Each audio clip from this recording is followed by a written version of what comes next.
Assalamualaikum warahmatullahi wabarakatuh. Baiklah, perkenalkan, kami dari kelompok 8. Hari ini akan menjelaskan peran Bank Indonesia dalam menstabilkan perekonomian dan jumlah uang yang beredar melalui kebijakan moneter. Sebelumnya, perkenalkan, kami dari kelompok 8 berisi 3 orang. Yang pertama, Elisa Agustin, kedua Mutiara Zafira, dan ketiga saya sendiri, Iskandar Pertama. Baiklah, penjelasan pertama akan dijelaskan oleh Elisa Agustin. Kepada Elisa, saya persilakan. Baik, terima kasih moderator. Definisi kebijakan moneter. Kebijakan moneter adalah kebijakan otoritas moneter atau bank sentral, yaitu Bank Indonesia dalam bentuk pengendalian besaran moneter yang dapat berupa uang beredar, uang primer, atau kredit perbankan, dan atau suku bunga untuk mencapai stabilitas ekonomi makro. Kebijakan moneter yang menggunakan suku bunga akan menetapkan tingkat suku bunga yang ideal untuk mendorong kegiatan investasi. Apabila suku bunga menunjukkan peningkatan, maka Bank Indonesia akan melakukan ekspansi moneter agar suku bunga turun sampai dengan pada tingkat yang ditetapkan. Selanjutnya, sedangkan kebijakan moneter yang menggunakan uang beredar akan memiliki dampak positif berupa tingkat harga yang stabil apabila terjadi baik peningkatan atau penurunan jumlah besaran moneter, yaitu melebihi atau mengurangi dari jumlah yang telah ditetapkan Bank Indonesia. Akan melakukan kontraksi atau ekspansi moneter sedemikian rupa sehingga besaran moneter akan tetap pada suatu yang telah ditetapkan. Berikut adalah penentuan respons kebijakan moneter, perhitungan besaran moneter. Beberapa instrumen kebijakan moneter. Yang pertama, cadangan wajib reserve requirement, yaitu ketentuan baik sentral untuk mewajibkan bank-bank untuk memilih sejumlah alat likuid sebagai presentase tertentu dari kewajiban lancarnya. Yang kedua, operasi pasar terbuka, yaitu kegiatan jual beli surat-surat berharga oleh bank sentral apabila bank sentral ingin mengurangi jumlah uang yang beredar di masyarakat. Yang ketiga, fasilitas diskonto, yaitu kebijakan moneter bank sentral untuk mempengaruhi jumlah uang beredar melalui penetapan diskonto pinjaman bank sentral kepada bank-bank. Yang keempat, imbalan moral, yaitu bank sentral dapat melakukan imbalan kepada bank-bank untuk melakukan kebijakan tertentu. Himbauan ini bersifat tidak mengikat, tetapi sebagai lembaga yang kredibel. Himbauan bank sentral biasanya memiliki dampak yang cukup efektif dalam kebijakan moneter. Selanjutnya, definisi stabilitas ekonomi. Stabilitas ekonomi atau economic stability adalah ketika indikator makroekonomi bergerak pada arah yang menguntungkan dan tidak banyak berubah dari waktu ke waktu. Indikator tersebut mencakup pertumbuhan ekonomi, inflasi, nilai tukar, dan suku bunga. Selanjutnya, stabilitas ekonomi sangat penting karena untuk menentukan keputusan ekonomi yang tepat. Stabilitas ekonomi memudahkan bisnis untuk membuat prediksi indikator-indikator ekonomi seperti inflasi yang mana berguna untuk merumuskan strategi seperti penetapan harga jual atau kenaikan gaji karyawan. Sebaliknya, ketidakstabilan dapat meningkatkan ketidakpastian. Ini juga menghambat investasi, menghambat pertumbuhan ekonomi, dan merusak standar hidup. Baiklah, selanjutnya saya kembalikan kepada moderator. Baiklah, materi selanjutnya akan dijelaskan oleh Mutiara Zafira. Kepada Mutiara Zafira, saya persilakan. Baiklah, terima kasih moderator. Selanjutnya saya akan membahas tentang beberapa indikator stabilitas ekonomi. Ada 4 indikator dalam mengukur stabilitas ekonomi. Yang pertama yaitu pertumbuhan ekonomi sedang.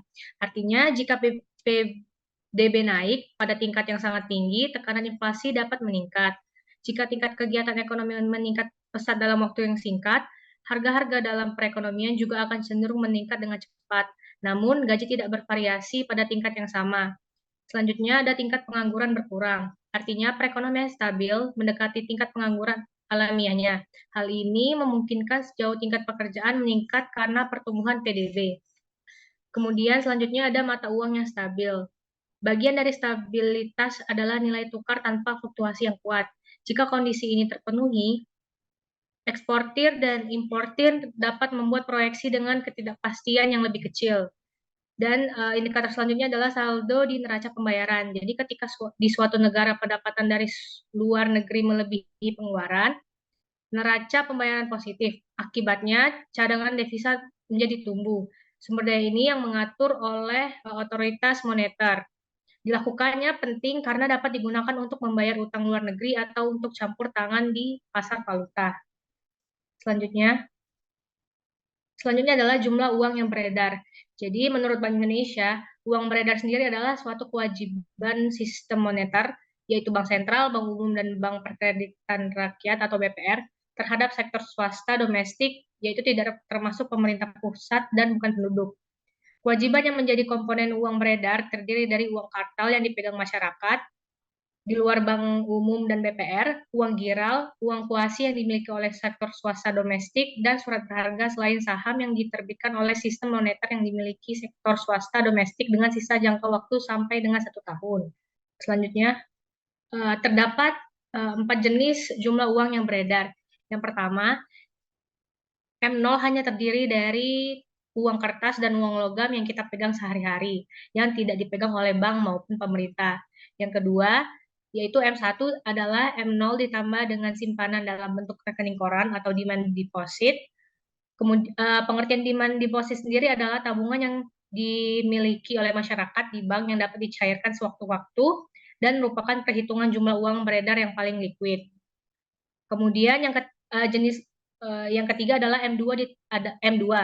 M2 sendiri adalah M1 ditambah tabungan ditambah deposito berjangka atau time deposit dalam jumlah kecil pada bank-bank umum. Untuk pengertian dari time deposit sendiri adalah tabungan, deposito, dan sejenisnya yang memiliki waktu jatuh tempo atau tidak dapat dicairkan sewaktu-waktu. Dan yang jenis keempat adalah M3, yaitu M2 ditambah deposito berjangka panjang dalam jumlah besar pada lembaga-lembaga tabungan non-bank, termasuk meliputi dana-dana institusional yang ada di pasar. Baiklah, saya kembalikan kepada moderator. Baiklah, materi selanjutnya saya akan menjelaskan terlebih dulu. Pertama, faktor-faktor yang menyebabkan uang beredar.